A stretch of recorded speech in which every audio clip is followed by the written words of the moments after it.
Assalamualaikum warahmatullahi wabarakatuh. Halo semuanya, kami dari kelompok 1 Mekanika Tanah kelas 1C TKS Politeknik Negeri Bandung. Kali ini kita lagi berada di Museum Geologi di Bandung. Kali ini kita akan membahas mengenai tanah. Keseruannya ya.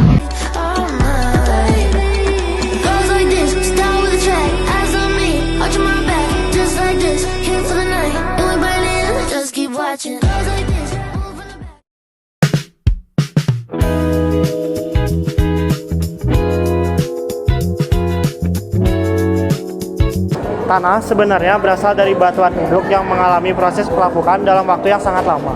Nah, dari sini kita bisa lihat yang mempengaruhi pelapukan itu ada iklim, batuan asal, topografi, tumbuhan dan hewan, dan waktu.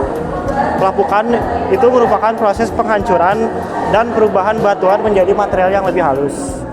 Secara umum, pelapukan itu dibagi menjadi 3, yaitu secara fisika, kimia, dan biologis.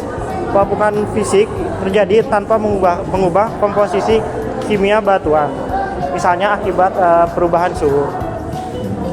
Pelapukan kimia terjadi karena reaksi dengan air dan udara. Dan yang terakhir, pelapukan biologis itu terjadi karena aktivitas organisme. Hasil dari inilah yang membuat dari awalnya batuan menjadi sebuah tanah.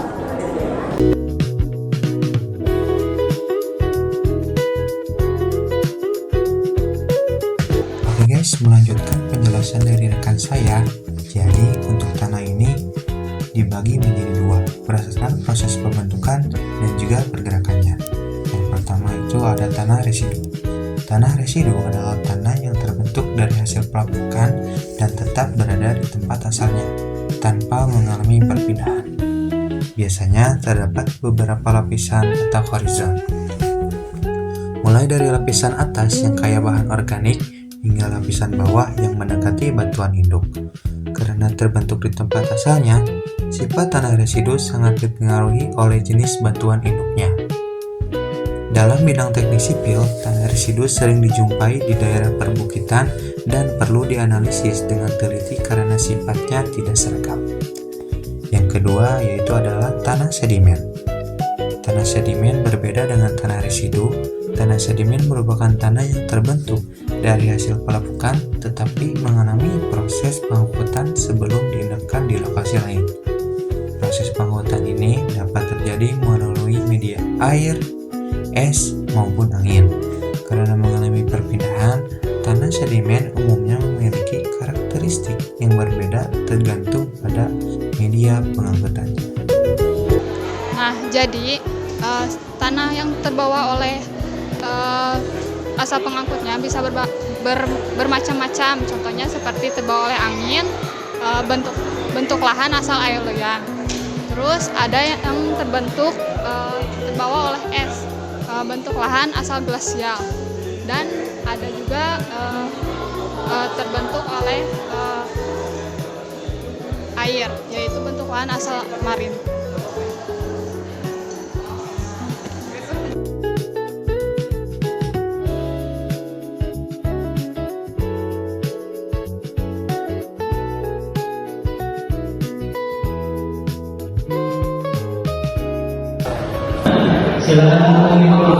Halo guys, jadi untuk kelompok 1 agar informasi yang kami dapatkan tidak salah ya. Jadi kami meminta para ahli di sini untuk menjelaskan bagaimana terbentuknya tanah, siklus tanah, dan juga lain-lain. Untuk keseruannya kita lihat ya. Let's go.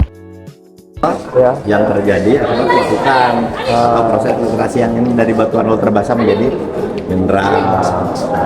Kalau di sini memang tanah nikel ini dibentuk dari batuan ultrabasa. Nah, di sini kita bisa lihat.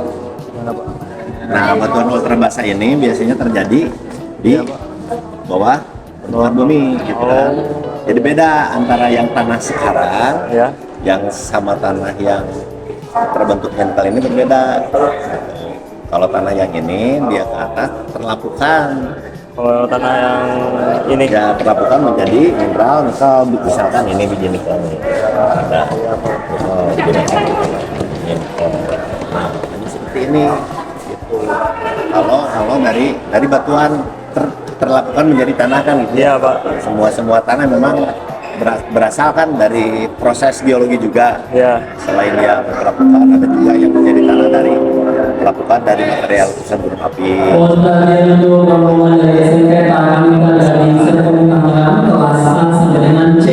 Silakan menuju ruangan sumber daya geologi di lantai 2 saya Barat. Kembali kami informasikan untuk rombongan dari SMP Taramika dari Serpong Tangerang kelas A sampai dengan C. Silakan menuju ruangan sumber daya geologi di lantai 2 saya Barat. Nah, itu. Nah, timah juga sama. Timah juga sama, Bedanya Pak. itu pelapukannya kalau ultra basa Ya. nikel akhirnya sumber daya geologinya dimanfaatkan untuk nikel. Ya. Kalau ini granit awalnya dari benua, bukan dari bawah. Oh, jadi dari atas. Dari atas ini. Dari atas. Jadi karena dia di atas posisinya, Ya. karena perbedaan antara kerak benua dan kerak samudra itu berbeda berat jenisnya kan. Kalau kerak samudra kan lebih berat ya, berarti benua di atas.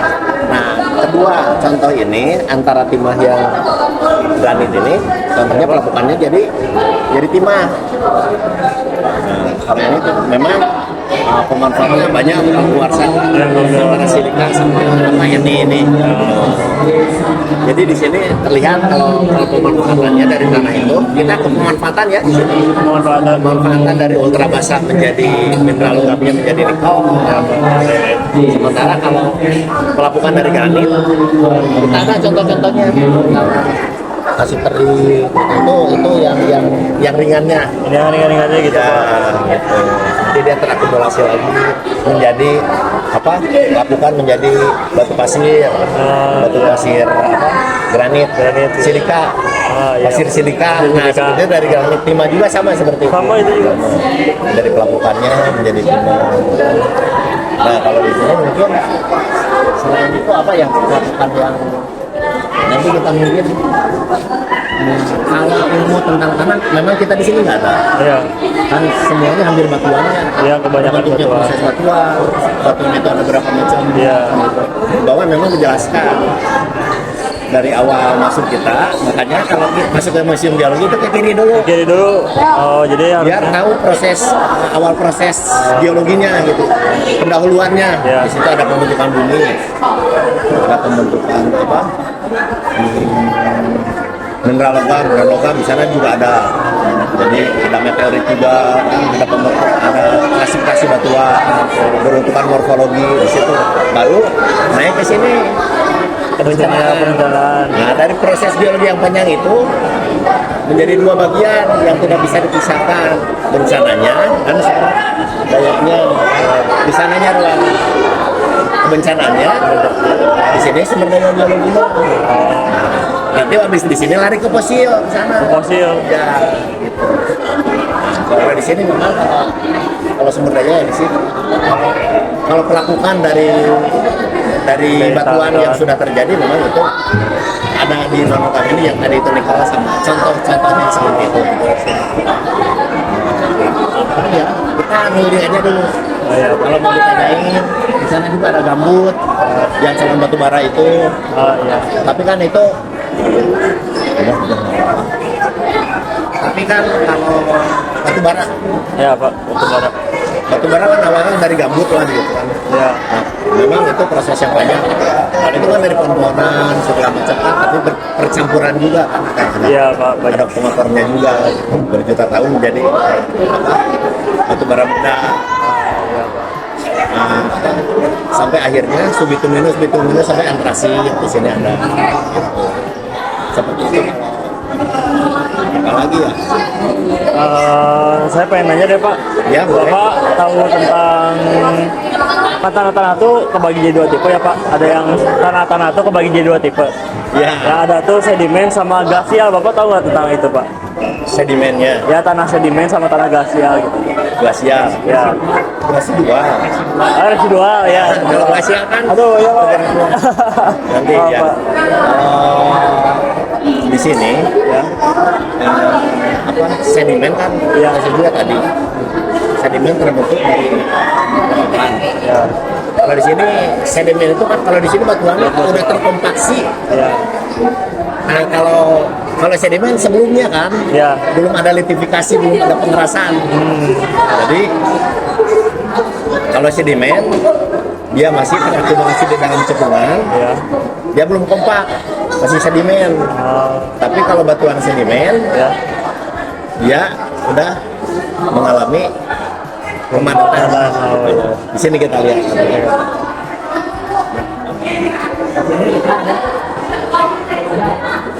Ada lapisan-lapisan sedimen. Ya.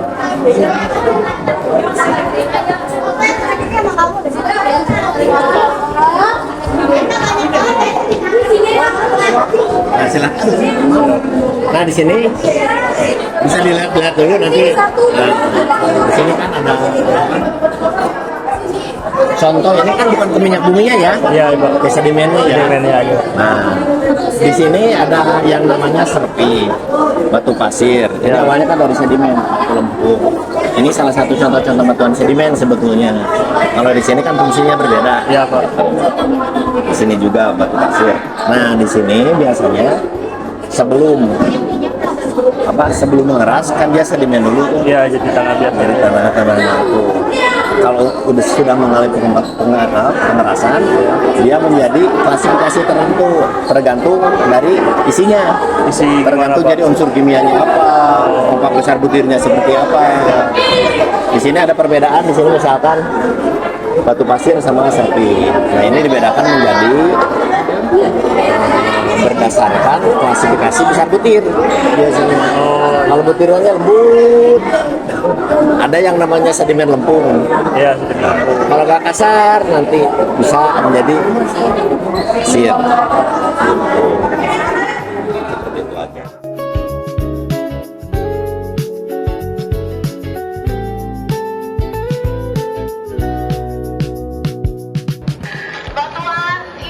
Batuan sendiri berasal dari 3 proses. Ada dari pembekuan magma, disebut sebagai batuan beku. Kemudian ada lagi batuan sedimen dari hasil proses pengendapan, dan juga ada lagi batuan sedimen. Jadi batuan beku atau batuan sedimen maupun batuan metamorf, dia bisa lapuk karena dipengaruhi oleh suhu pergantian panas dan dingin di siang dan malam hari. Jadi ketika ada angin, maka butiran-butiran pasirnya itu, butiran-butiran batuan itu akan terbawa oleh angin.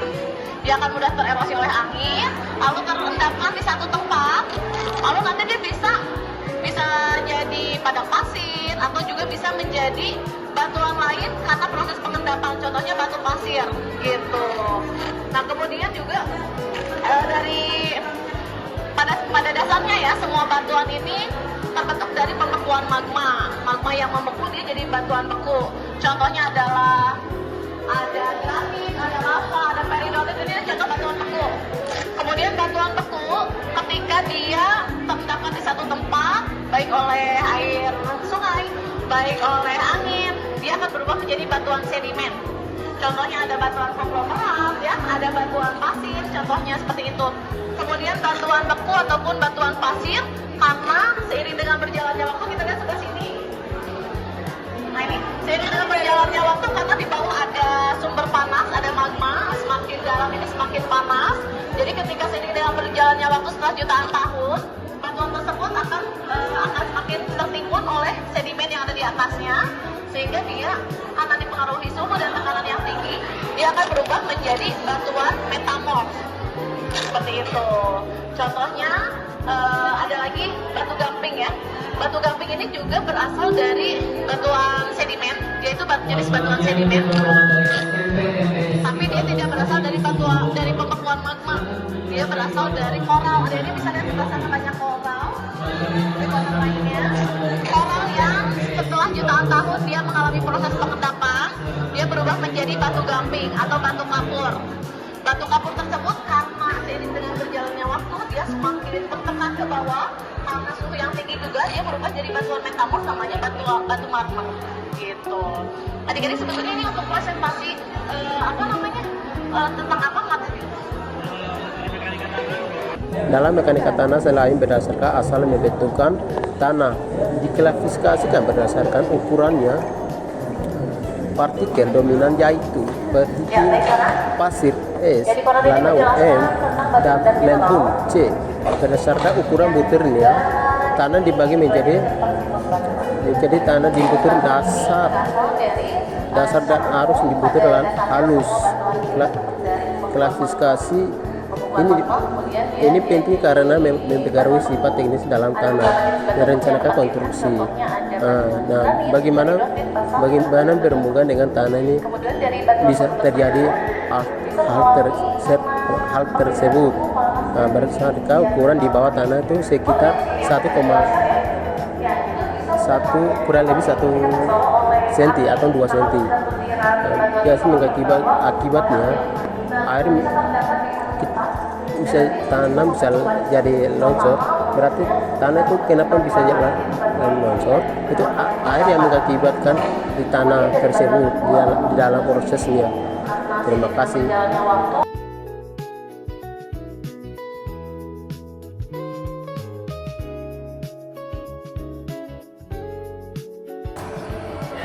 Dari pengamatan kami di Museum Geologi ini dan yang sudah kami tanyakan kepada ahli di museum ini, dapat disimpulkan bahwa tanah dapat terbentuk dari proses pelapukan batu dan dapat diklasifikasikan berdasarkan bentuk partikelnya. Nah, pemahaman ini sangat penting bagi kita jurusan teknik sipil, khususnya pada analisis dan perencanaan konstruksi.